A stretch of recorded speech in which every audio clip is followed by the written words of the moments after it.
Welcome to the Killer Innovation Show, the longest continuously produced podcast in history. Each week, Phil McKinney brings you the insights and strategies to amplify your creativity and innovation skills. Here's your host, Phil McKinney. Welcome to Killer Innovations. This week's show, we have another guest. Craig Leddy, who's the president and senior marketing analyst at Interactive TV Works, is joining me to talk about the media and technology industry, specifically around television, cable, broadband, wireless, streaming. Isn't it interesting, though, that there's some industries that get tagged as not really being all that innovative?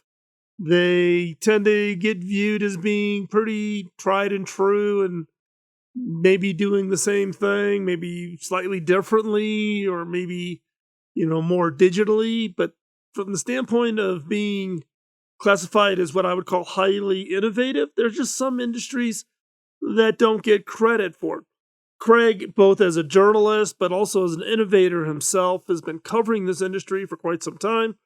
Full disclosure, I'm also in this industry, so it's a little bit of him and I talking a little bit of inside baseball, but Craig shares some thoughts around the industry, some of the original people behind the industry and the struggles they went through that people aren't maybe not even aware of, and how the industry came about, but also where the industry could get better.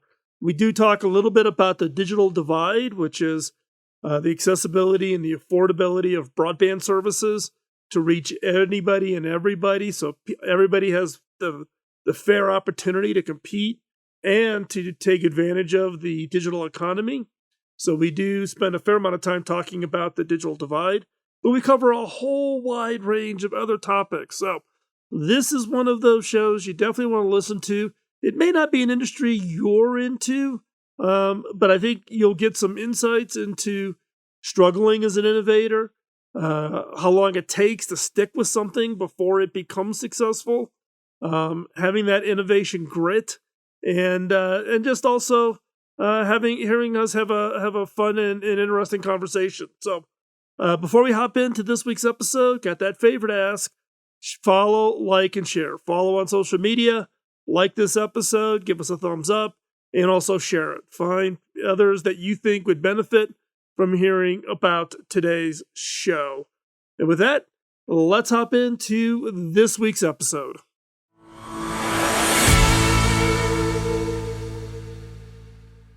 So, Craig, first off, welcome to the show. And boy, it's been a while. Can't remember the last time we ran into each other. Most likely it was like at a tech expo, but we haven't had tech expo in 2 years, so it's been way too long. Great to be back with you, Phil. Thank you very much for having me. No, it's been great. Probably a lot of my audience is not familiar with your background. You come from a journalism background. You've been involved in the media industry, and a lot of people don't think of the media industry as really being, that much of a driver for innovation. They think of it as just capture content, smush it together, spit it back out again, right? But in your case, you've been in the industry, a lot longer than I've been. I've only been in the industry 10 years. I don't even qualify for Cable Pioneers. Congratulations, by the way, on being a member of the Cable Pioneers group. Thank But I don't qualify yet. I still got to put another 10 years in before I can qualify for Cable Pioneers. But talk a little bit about what your view of innovation in the media industry is. I think it's an interesting perspective, and I think it opens the eyes to people who don't think of media as being kind of the big innovators out there. Yeah, and unfortunately, a lot of people think print is dead and journalism probably along with it.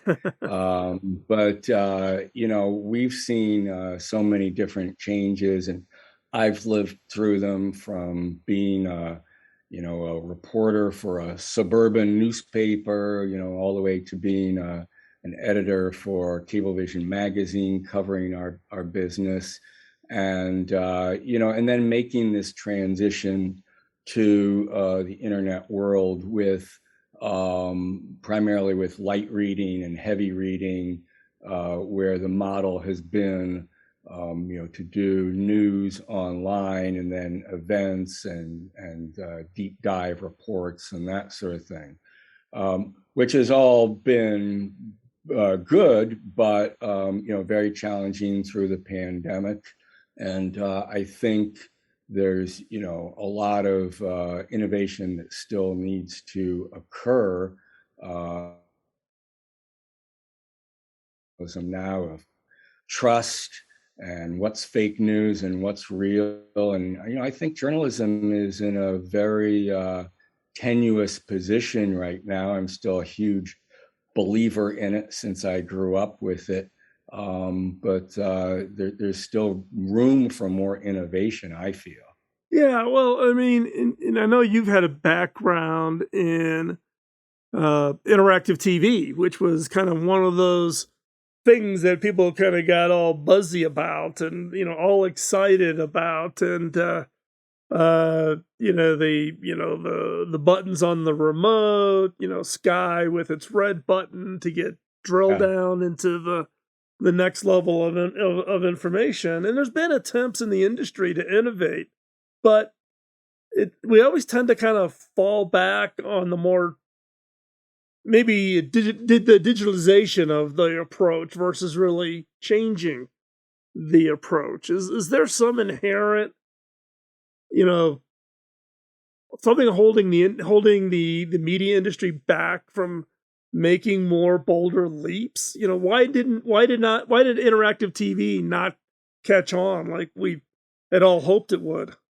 Yeah, from sort of a grand global viewpoint, I think it's always difficult for companies that make it big in the traditional space, whatever that is, traditional media or any business, to kind of embrace that new world and embrace it fully.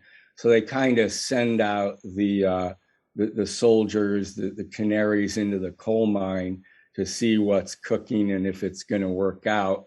And, the real problem with interactive TV is, what we were trying to do was create, the ideas were good. It was a lot of the types of applications and that sort of thing that eventually made it onto the web. And through interactive TV, through those same efforts, there was the whole invention of video on demand on cable, which was, predecessor to subscription video on demand on streaming. But at the end of the day, there was no real scalable platform. We were trying to turn really dumb set-top boxes and dumb TVs into interactive devices, and it was just pounding your head against the wall. I remember some of those boxes had like 8 megabytes of storage in them. I mean, what were you going to do with that? And the boxes were incompatible. You had boxes from Motorola, and you had boxes from Scientific Atlanta, later bought by Cisco. And those boxes, even in their own universes, weren't scalable and compatible. So then, along comes this internet thing, and just, it's like it was flying by in the left lane in terms of innovation and attention for, capital and that sort of thing. And so it all just kind of passed interactive TV by. But there were some good things that came out of it, some good technologies, a lot of learning, a lot of creativity. Some people, it really helped to launch or elevate their careers. And it was a very exciting and innovative process at the time. Yeah, and I think it is interesting, when you think about, what happened in that past. I think a lot of people overlook the fact that, we all think of innovation as being a sudden shift, and there's just the great idea comes out, and then all of a sudden everything just launches and becomes the kind of the big thing. When in reality, innovation's a lot slower than gets perceived, right? The average set-top box life in a home is 6 years. So it's not like you're Yeah. going to swap out 100% of all U.S. homes to this great new idea that requires new hardware or new something to be installed in people's homes, right? And that, is fundamentally innovation.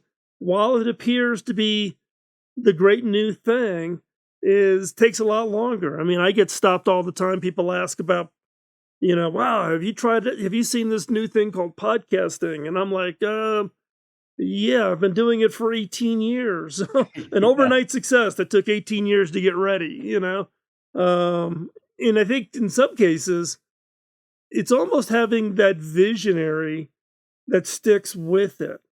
Right? I think about, you think about media and you think about the individuals who were, really the anchors in the early days, whether that be Ted Turner with the invention of 24-hour news, and everybody thought it was the most stupid idea ever invented, or John Malone John and the early work of the cable industry on turning the cable network into a broadband network, right? And it took literally decades of work to make those changes happen. So I think in the media industry, though, we do have a history. We just don't. I don't think we get credit for it, for sticking with it and seeing it all the way through. No, and of course the cable industry never gets credit for anything. And a lot of people just hate their cable providers, so that doesn't help. But I think you're right. I think there's first kind of that spark of innovation, that spark of imagination, and people say, "Hey, that's great." And then, the devil's in the details of implementing it, and it's always you're one step forward, two steps back. And I did in my career have the benefit of following people, covering people like Ted Turner and John Malone and John Hendricks. And, it's always easy to look back on an innovator and say, oh, they were so smart. And like, it must have been so easy, and every one of those guys just about lost their shirt or frankly did lose their shirt and had to find a way to dig out of it, sometimes robbing Peter to pay Paul and all that sort of thing. But they did stick with it. They didn't give up. They also, I always say, I also teach courses for CTM, the Cable and Telecommunications Association for Marketing, Industry 101 and that sort of thing.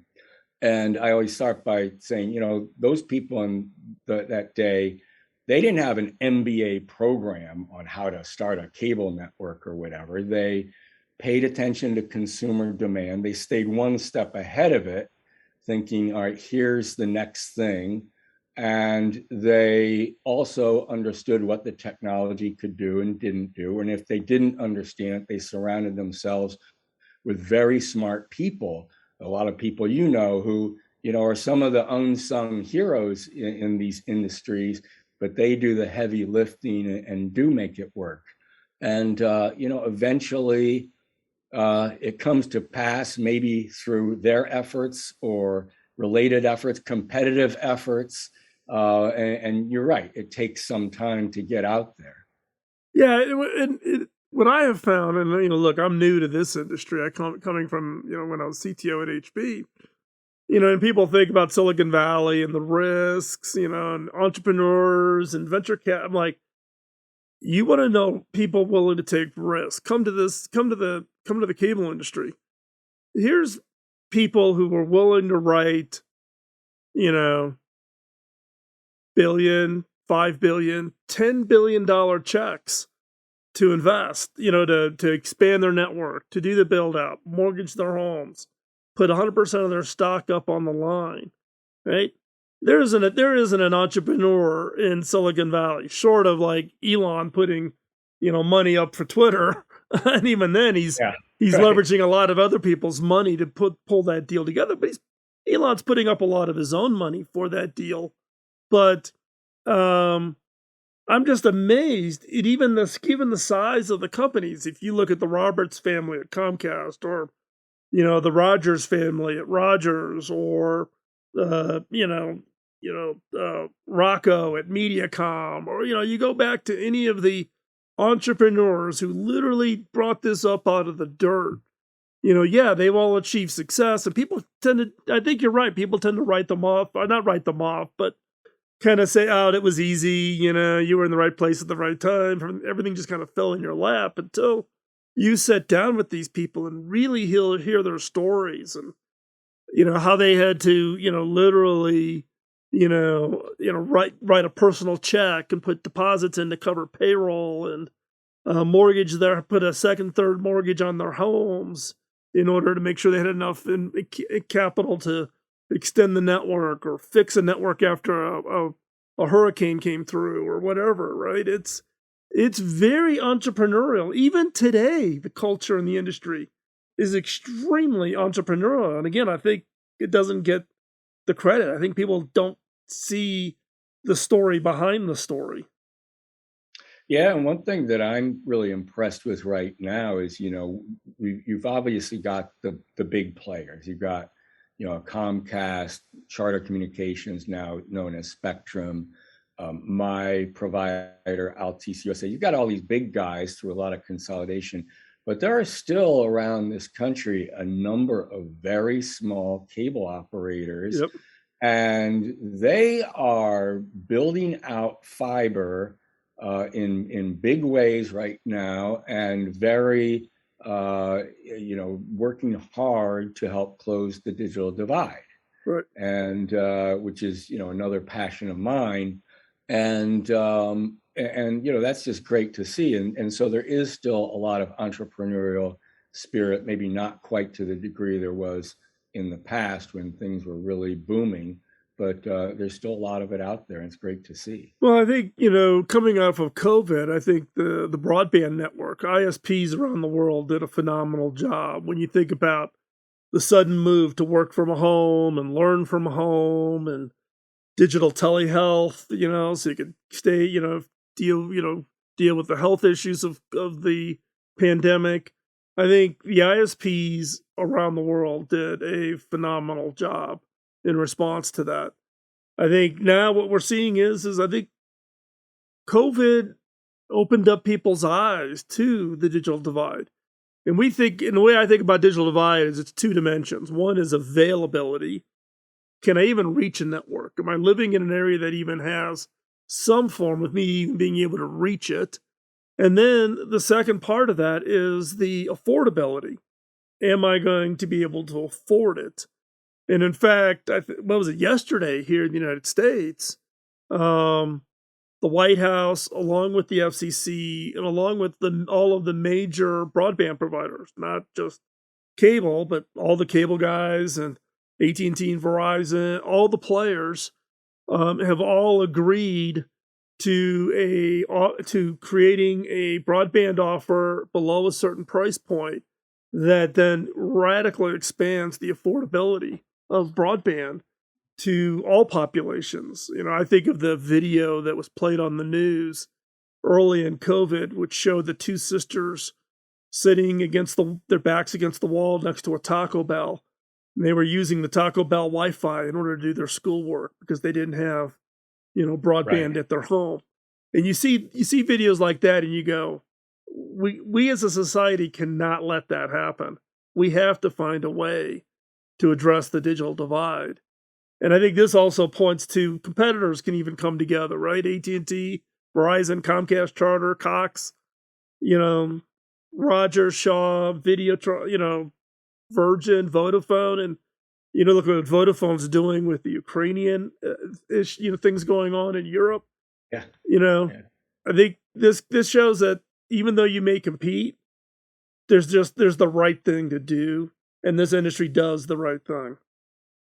Yeah, and you're going to see a lot of build outs, and obviously there's a lot of federal money and state money being thrown at this. I think my concern though is, you and I have lived through a number of government programs where there's been a lot of waste and that sort of thing, and I think some of the service providers are a little concerned about what sort of strings or policies might be attached to that money. And are we going to see some outfits getting that money that aren't really committed to building and are just trying to, make a quick buck somehow, or trying to overbuild other providers, which, was just going to be a fiasco. So, we spent the last, I also run this interactive case competition with graduate level students, and we spent the last 3 competitions tackling digital divide topics. This last one being about once that build out gets there, there are still a lot of people who just won't connect for whatever reason.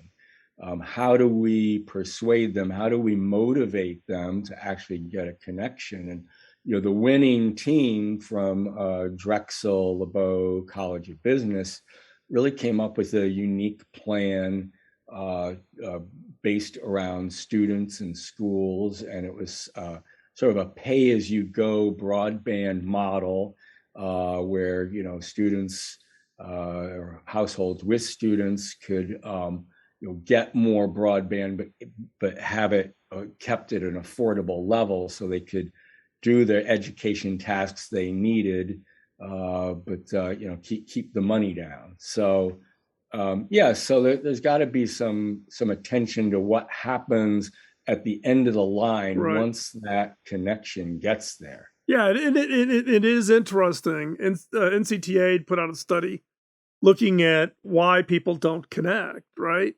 And there's still a segment of the population that they're not online today, and then they have not been convinced of the value. It's not in some cases it's not affordability, it's value.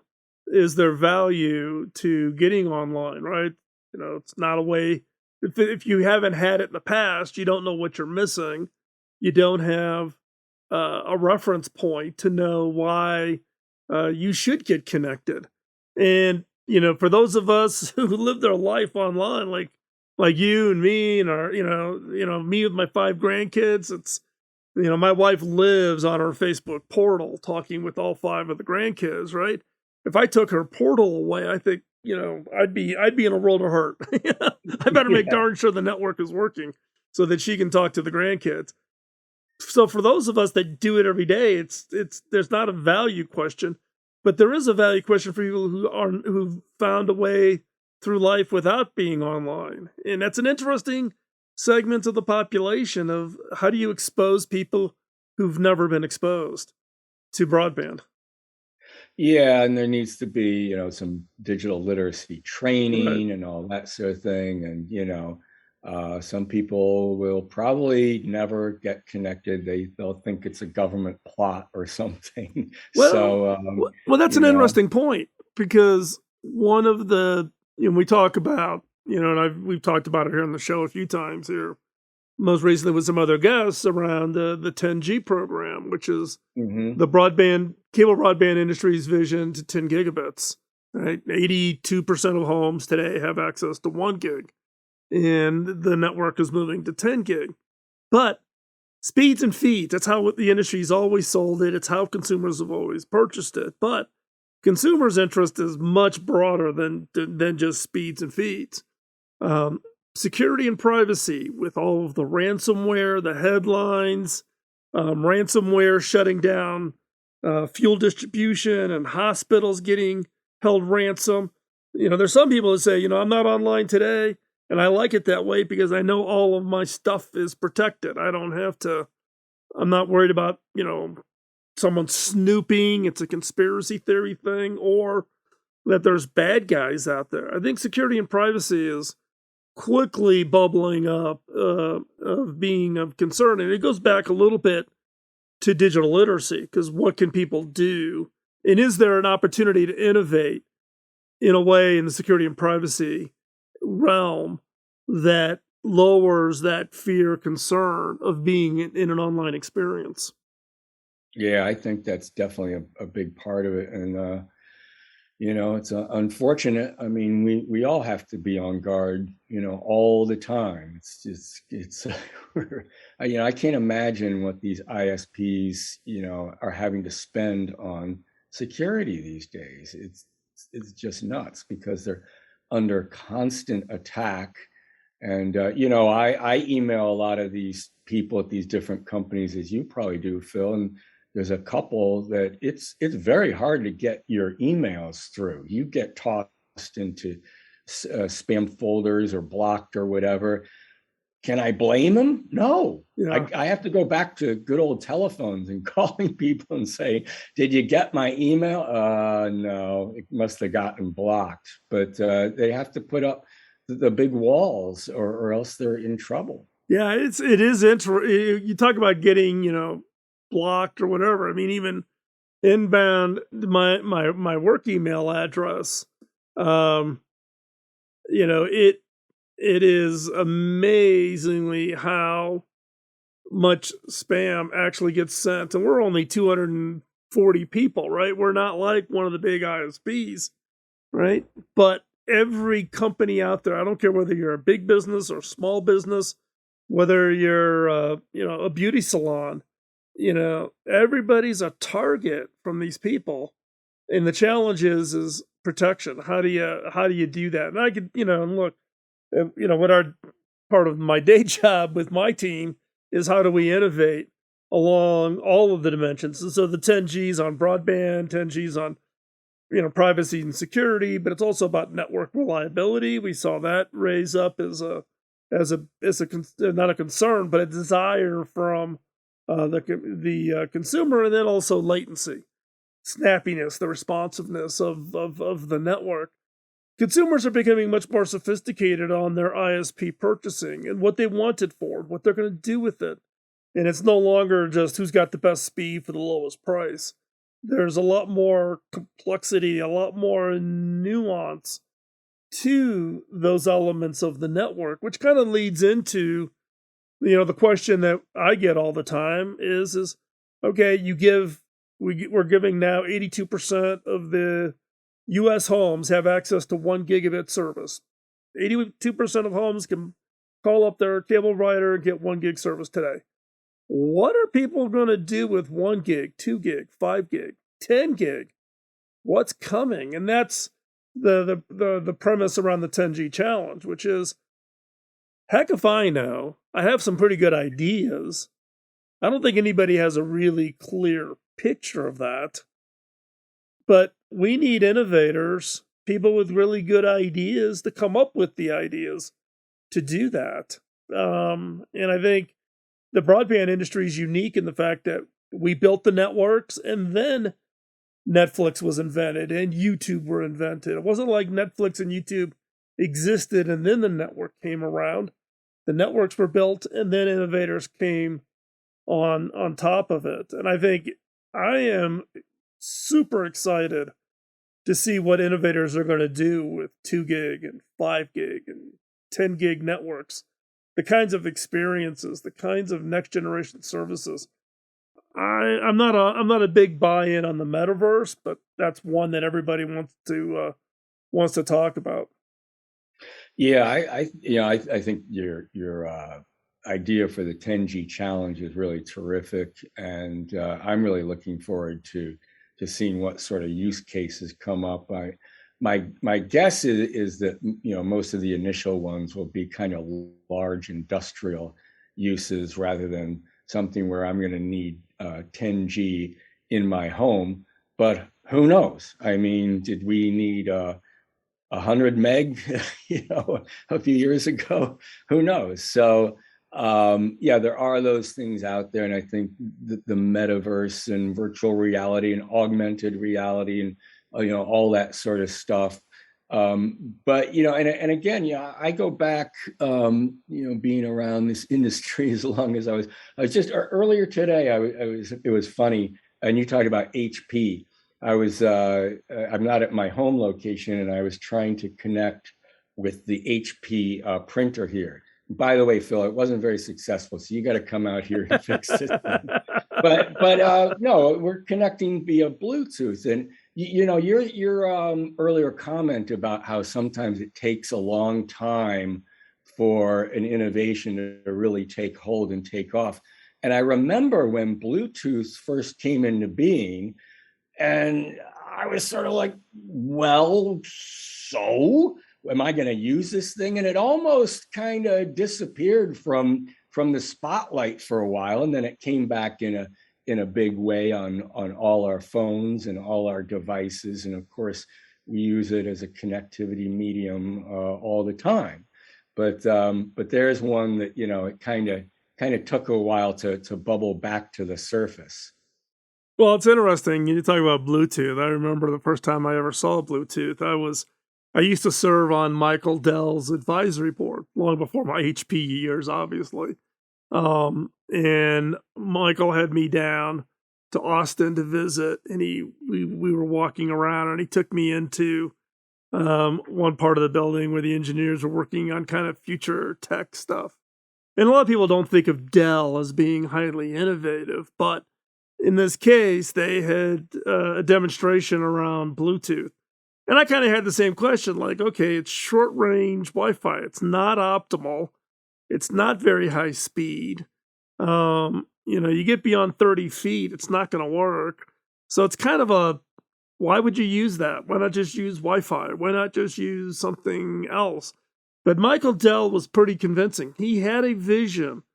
And I would have to say Michael and some of the guys at Dell were really kind of the long-term evangelist over a decade in order to get Bluetooth into being broadly used. And it actually was a program where Dell and HP actually worked together on things like printers. A lot of people don't realize it, but Dell for years was a reseller of HP printers. So they actually had a partnership around the printer business.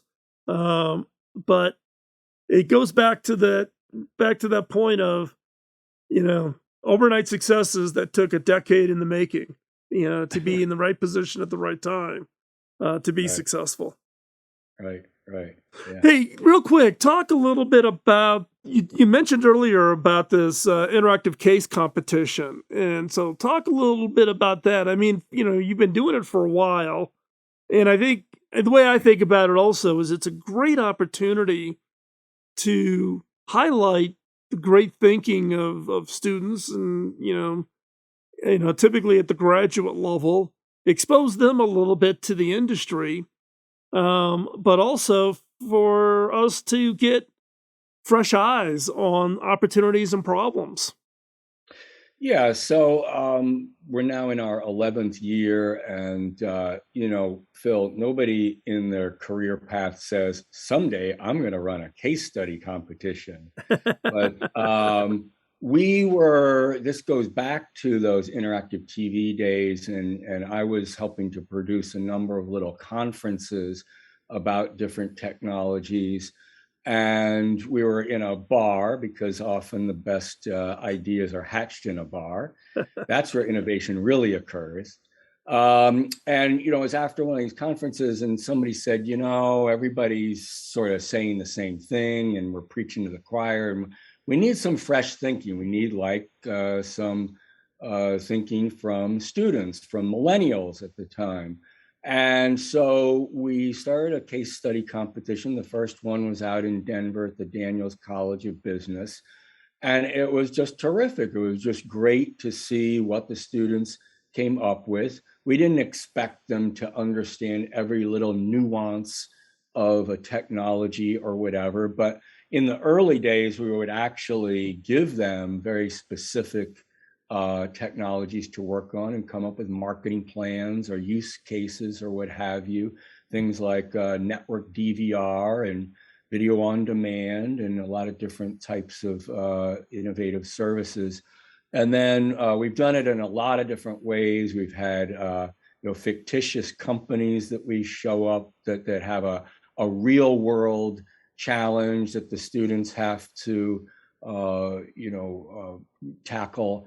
And we get what's really fun for the students. One of the most popular features is we get a bunch of executives from around the industry, volunteers who join our coaches council, and then the coaches help to guide the team, just provide their background and what they see going on in the industry.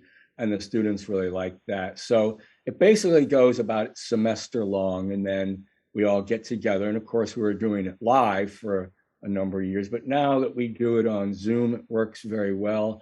And we can get student teams from all around the country that don't need to travel. And at the end of it, what we really want to do is get these students into the recruiting pipeline for internships and jobs. So that's sort of the bottom line for them. And we've been very successful.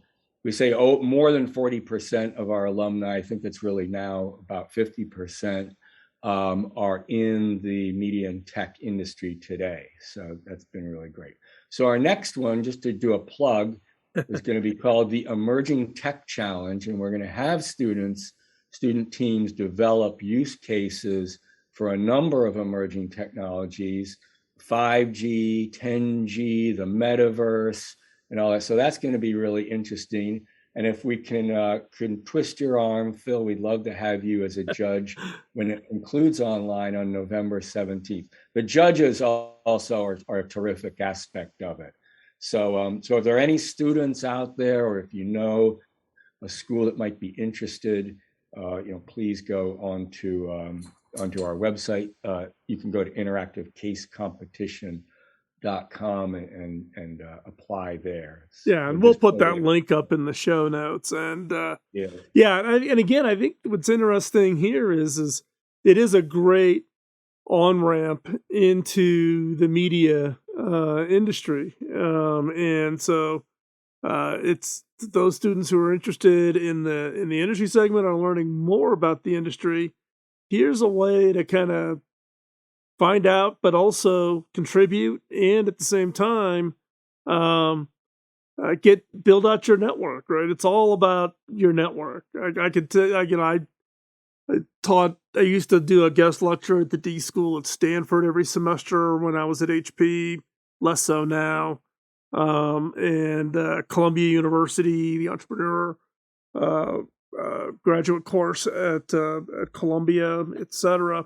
And I always enjoyed it because students were very good about staying connected. So there's students that were in the D School or Columbia that have reached out to me. They ended up getting into the industry or became an intern working in my teams to get some broader experience. So take advantage if you're thinking or looking for a way to kind of crack the door and get in these kinds of activities, whether it be working with the coaches or the judges or other students in these kinds of competitions, put together your own team. It's a great opportunity. Don't overlook it. And I got to put the plug in for the 10G challenge. So 10G challenge, we've talked about it here on the show, but I want to remind everybody that is a prize competition, total prize money of $310,000, $100,000 to the best idea. And it's $100,000, no strings attached. We know you maintain ownership of your idea. You can use your money to build your idea, to build the prototype, to start a company, whatever it is you want. We take nothing. It's a prize to help or to encourage people to come up with the best ideas in areas of play, entertainment. What are you going to do with 1 gig to create a future entertainment experience, or learn? What's the future of education look like? Or live? Live is around healthcare, and how do we extend people's quality of life, etc. And then work. Look, future work is totally transformed with technologies like Zoom and the experiences of COVID. But what does the future of work look like 5 years out when everybody's going to have 10 gig networks? What can you do over that network to totally transform, the work world? And so for us, the competition, you have to have your ideas submitted by the end of June. So it's coming up really, really fast. So if you're interested in the 10G challenge, check that out, 10gchallenge.com, and you can submit it. So So, hey, Craig, as we wrap up today's show, what if people want to keep track of what you're up to? You're involved in a lot of things, whether it be CTIM or the case competition or your writings and articles. If people want to keep track of what you are doing and what you're thinking and what, keeping track of the industry, et cetera, what's the best place people can follow you at? Yeah, thank you for that. You can either go to interactivetvworks.com or interactivecasecompetition.com. It gets you to exactly the same spot, and you can keep up with what we're doing there. And then, on LinkedIn, feel free. I am a big believer in networking too, as Phil is. You know, especially during the pandemic when we were all separated in a lot of ways, it was so important for everybody to find ways to connect, and be it through LinkedIn or Zoom webinars or whatever it is. So yeah, feel free to connect with me, and we'll build out innovative things together. Well, great. Hey, Craig, thanks a lot for taking the time coming on the show. And again, we will have all the links up at killerinnovations.com for both the interactive case competition, which is coming up, and also the 10G challenge, but also all of Craig's links so that you can keep up with what he's up to and reach out to him directly if there's something in today's conversation that kind of, got you thinking about the futures of technologies or the media world. Craig is known to be very responsive and to network out, so feel free to reach out. And Craig, again, thanks for joining us. Thank you very much, Phil. Really appreciate it.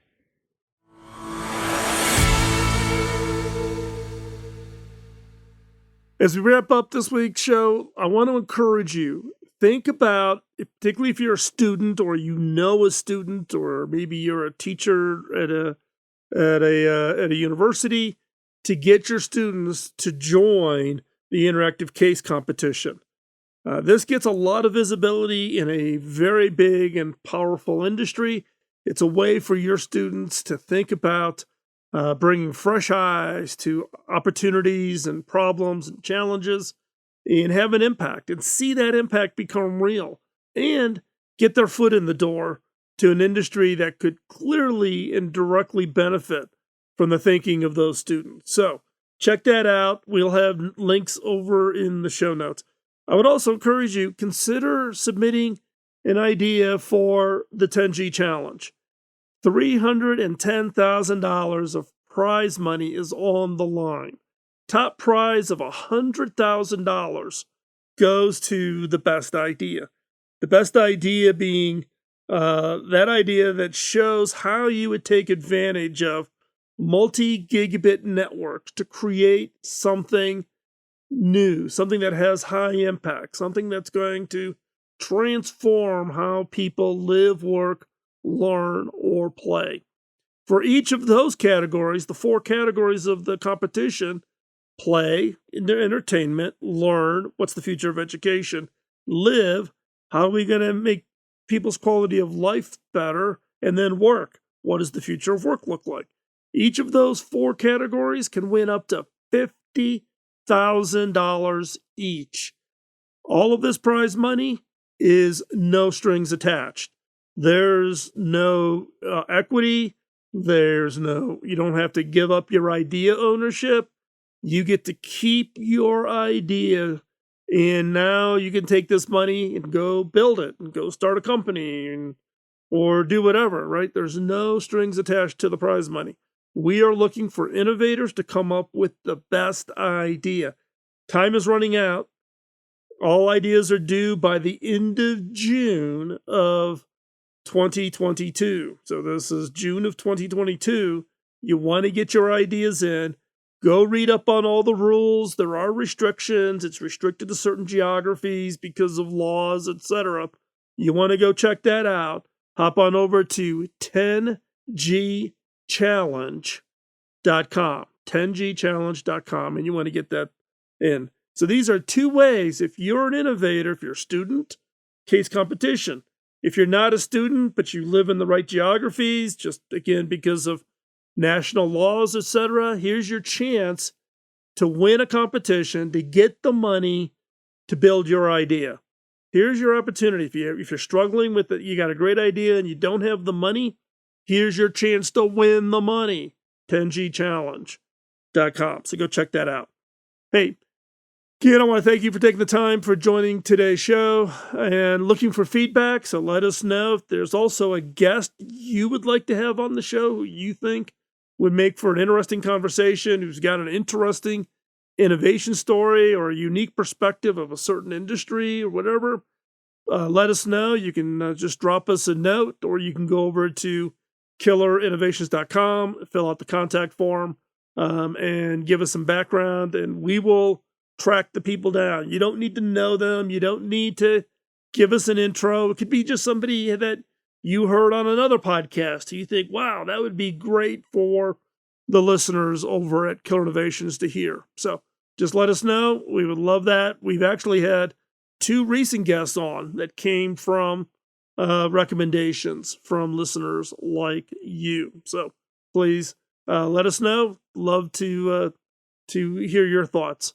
With that, we're going to wrap up this week's show. We are working on some new announcements that are coming up, particularly around the Innovators Network. So stay tuned on that.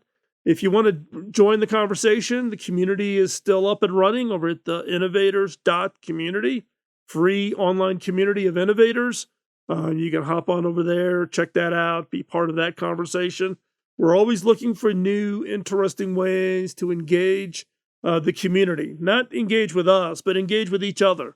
Innovators have to stick together. It's tough out there. You know, the innovation antibodies will always tell you why your idea is no good. You need a community of innovators who understand how hard it is and help you take your idea and get it out there. So join the community, be part of the engagement. Love to hear from you. And with that, we will be back here next week with another episode. And until then, keep innovating. Podcasting nonstop since 2005, this has been the Killer Innovation Show on the Innovators Network.